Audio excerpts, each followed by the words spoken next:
I think it's very important to look at that concept of inequitable and equitable, because what we're talking about is not simple equality, but understanding complementarity and how do we work together for mutual benefit.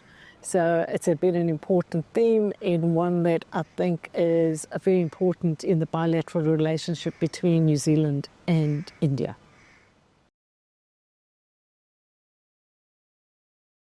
The theme that I would like to pull out is understanding complementarity, because each institution has its distinctive strengths, and it's about how do we bring those strengths together in a way that produces mutual benefit and, very importantly, impact beyond the institutions into our communities. You know, educational is fundamentally a transformative experience. It's life-changing. It has a multiplier effect through generations to come. And through partnerships, we can do so much more than we could otherwise achieve. I think another important realization post-pandemic is that the extent of challenges we face in the world today means that partnerships have become more important than ever before. And when we work together, we can produce so much more.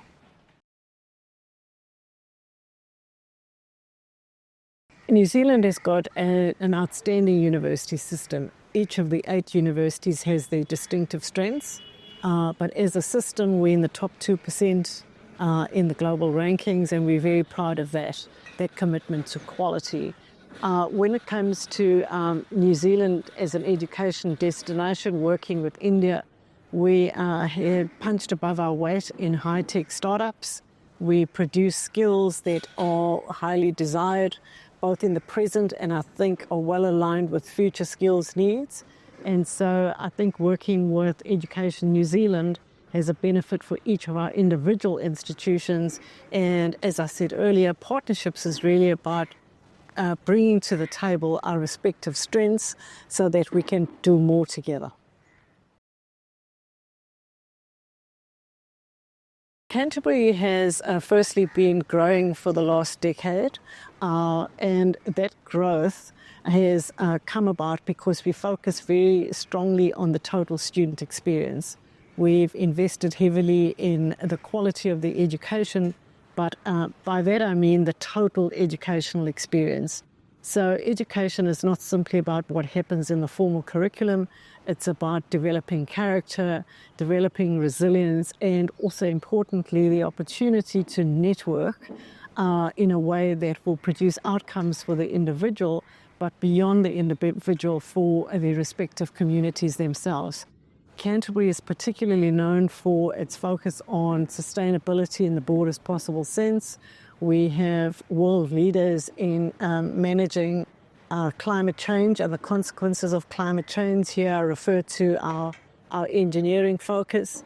We have a tradition of producing technologies for resilience, and particularly in, as I said, engineering, but one of the other areas is health biotech.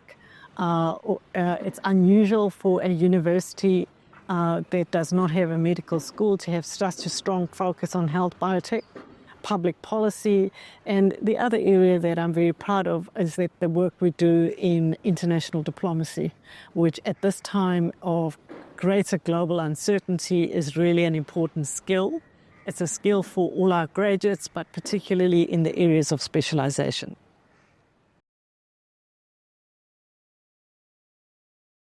It's absolutely intentional. For the University of Canterbury, we located on the South Island of New Zealand. It's a unique natural ecosystem. It's known to be one of the most beautiful places on planet Earth.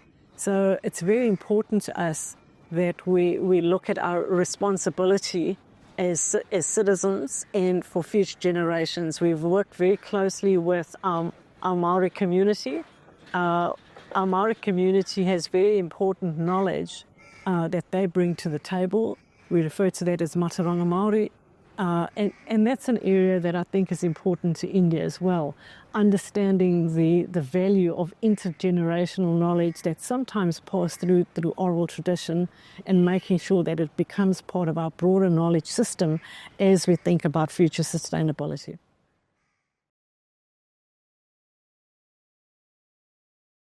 Partnerships are about people-to-people connections, and I think that there are two elements to that. The first is obviously people meeting in person, but what we learned through the pandemic is how technology can be a great enabler of people-to-people connections and keeping alive those relationships. The other important lesson is that understanding what our distinctive strengths, our respective strengths might be, and using those in a complementary way to produce the outcomes that we wish to produce individually, but appreciating that if we work together, it has a greater impact. I think understanding the changing nature of skills is really important to universities right now. Our curriculum is an area that we, certainly from the University of Canterbury side, we on a continuous basis look at the issue of relevance and looking at relevance in terms of graduate outcomes. Do our graduates find employment? How long do they take to find employment? Is there an employment of choice? But another area of skills that I'd like to highlight is the importance of entrepreneurship.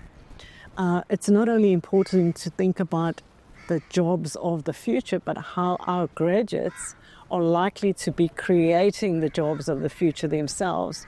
We have a track record of producing industry leaders, and those industry leaders are in fact creating jobs for future benefit. So there are two elements to skills. One is entrepreneurial skills in addition to all the other skills that we're now looking at. Numeracy, literacy, traditionally we've looked at, but very importantly, what people might term skills related to AI, how to look at AI and how does that augment the work that we can do as humans, and looking at the interface between technology and human skills and how that's going to change in the future.